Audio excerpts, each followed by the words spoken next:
અમદાવાદમાં પકવાન પાસે બેફામ કારનો અકસ્માત સર્જાયો છે। પકવાન ચોકડી પાસે પાર્કિંગની રેલી તોડી અને અંદર કાર ઘૂસી ગઈ, જેના ભયાનક દ્રશ્યો સામે આવ્યા છે। સદનસીબે આ અકસ્માતમાં કોઈ જાનહાનિના સમાચાર જોકે સામે નથી આવ્યા। ટ્રાફિક ન હોવાના કારણે મોટો અકસ્માત ટળી ગયો। ડ્રાઈવરે સ્ટીયરિંગ પરથી કાબુ ગુમાવતા અકસ્માત સર્જાયો હોવાનું પ્રાથમિક તારણ સામે આવ્યું છે।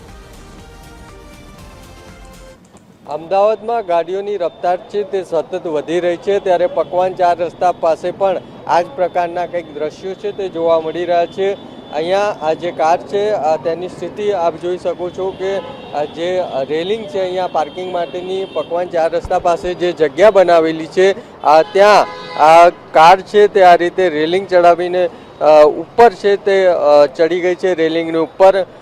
રાત્રિના સમયે આ બનાવ બન્યો છે અને જે રીતે જોઈ શકાય છે કે કઈ રીતે આ કારની સ્પીડ હશે કે આ સમગ્ર જે રેલિંગ છે મજબૂત તેને તોડીને આ કાર છે તે ઉપર આવી ગઈ છે।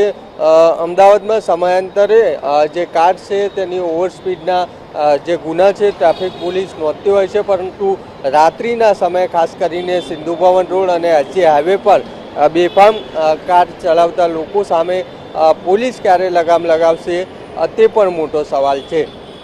કેમેરામેન નીતિન બગડા સાથે મૌલિક ઉપાધ્યાય, TV 13 ગુજરાતી, અમદાવાદ।